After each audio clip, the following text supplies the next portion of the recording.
Okay, so we just got some new hay, so it's kind of fun to do the video in front of this big old pile of hay. This should get us through all winter. Get our cows good, nice and fat. They're putting on weight real well with this. This is really good quality. I love our new hay guy. Charlie has got just the best quality hay. Our cows look tenfold better than they did 30 days ago. Really nice to see that change. The chicken. Let's talk about chicken. So chicken, we've talked about the chicken shortages. We've talked about some issues here in Alabama. Looks like we've got some more issues coming. Some of the big chains, KFC, Chick-fil-A, they're reporting that it's getting hard for them to get things like chicken tenders in. That chicken nuggets aren't a problem because those are effectively made with scraps left over from the chickens. They basically take all the scraps that the butcher can't use, they grind it all up, inject it with a bunch of hormones and not hormones, a bunch of preservatives.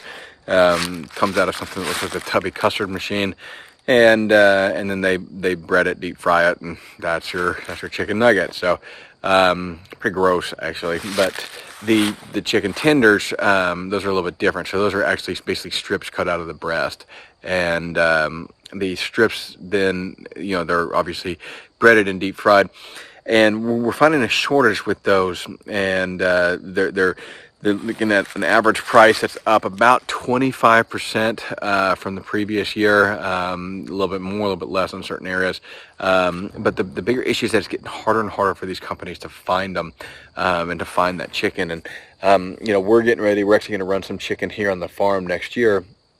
And that's our orders are already filling up for good pasture raised chicken, and besides the health issues of those chicken, Daily Wire just reported on this. I'll post a link to the article below, but they just reported that chicken is going to continue being a problem, that people are going to continue to struggle to get it. So y'all need to find those local producers and get on their list and get your stuff ordered, get your freezers full. If you're not doing that, you're asking for trouble by not having that food ready and those food on orders.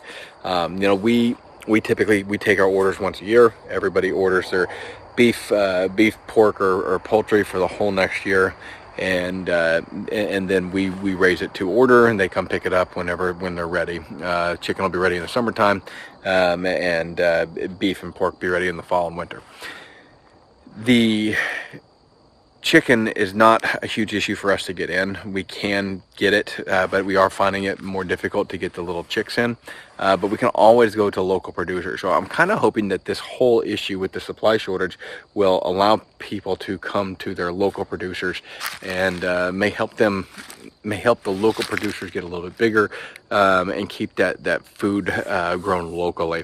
But the chicken tenders being kind of a hard thing to find tells us that we're having a shortage of breasts. Well, the only reason we're having a shortage of breasts is because we're having a shortage of chicken, right? There's 2 breasts per chicken, same as us.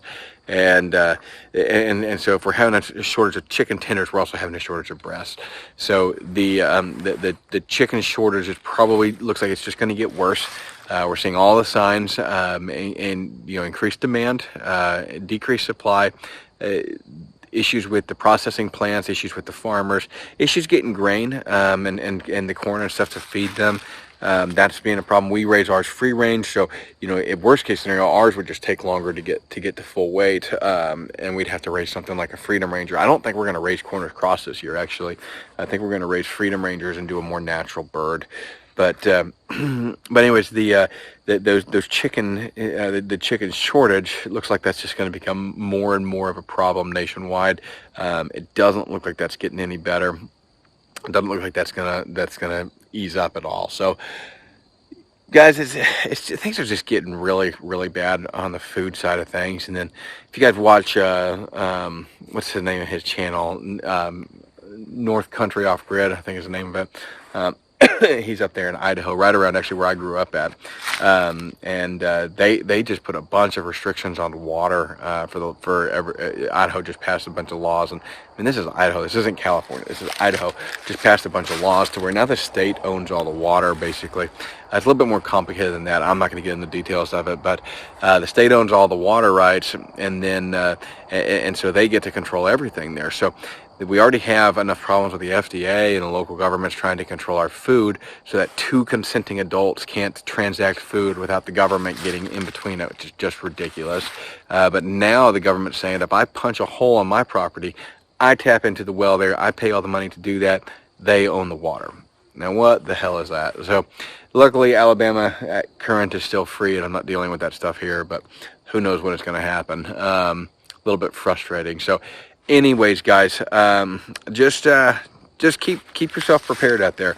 Good time to keep the freezer stocked up, to keep that food in there. Don't let it get too low or too dry. I'm not saying you should have 35 years of food for 5 people. That's a little bit ridiculous, but it certainly would make sense to have enough food that you're going to get through some of these issues. Worst case scenario, you're going to buy a bunch of food that you're going to eat. Food is not going down in price, so it's a good investment one way or the other. So, if I'm 100% wrong, you're still going to be okay.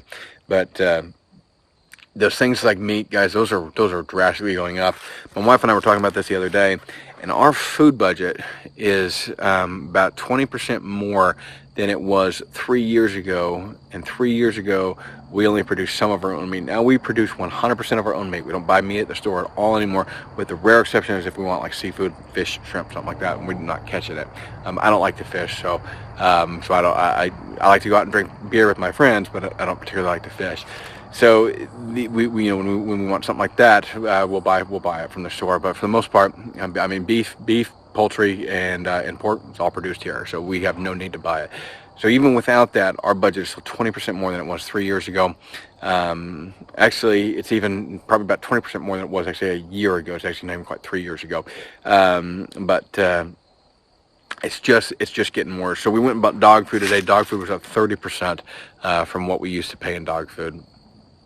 So guys, bottom line is things are getting more expensive. It's time to invest in those hard assets. Food is a great hard asset. Ammunition is a great hard asset.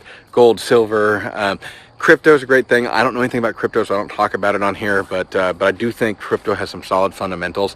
I just don't mess with it because my wife and I, every time we look at it, we're like, we could put money in crypto, or we could buy, a gold coin, or put money onto our farm that is actually income producing. So that's really why we don't mess with it. Not that I think it's a bad idea.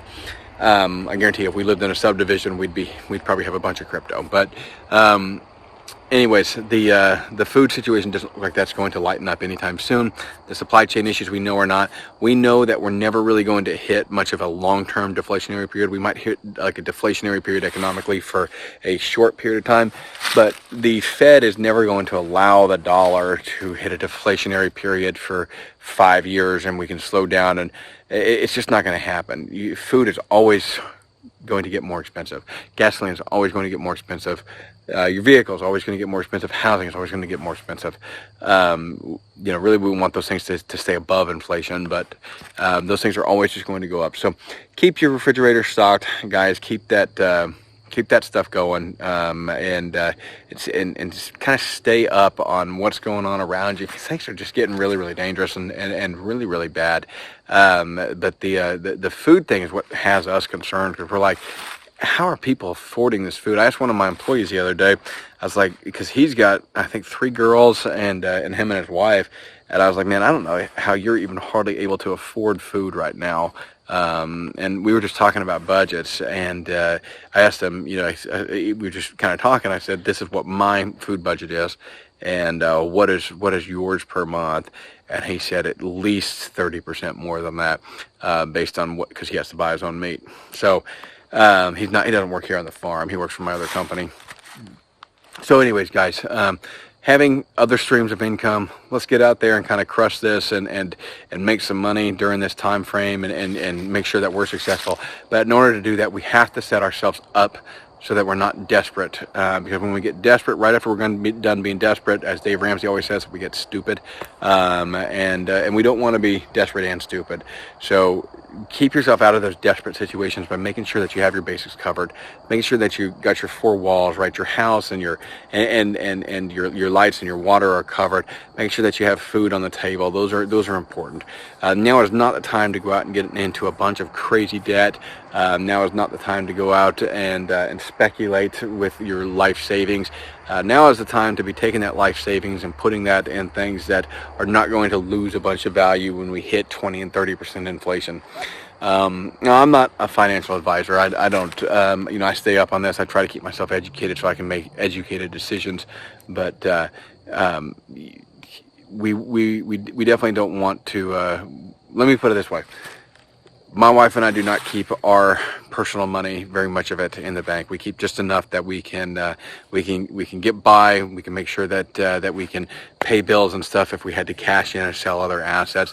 But we keep our money in assets, and so whether that's useful assets here on the farm, whether that's gold, silver, Bitcoin, whatever it is, we keep our money in assets, not just in cash in the bank, because that's about as worthless as cash under your mattress, and everybody knows that cash under your mattress is a bad idea. So we're not keeping a bunch of cash there in the bank for some bank to steal, hackers to steal, or the Fed to steal through inflation. So guys, I know I went off on a little bit of a rant on this one, but just tired of the government. I imagine y'all are too. It doesn't really matter what side of the politics spectrum you're on. They both suck. I'm really tired of them, but don't ever think, no matter where you're at, that the government has your best interest in mind. They simply don't.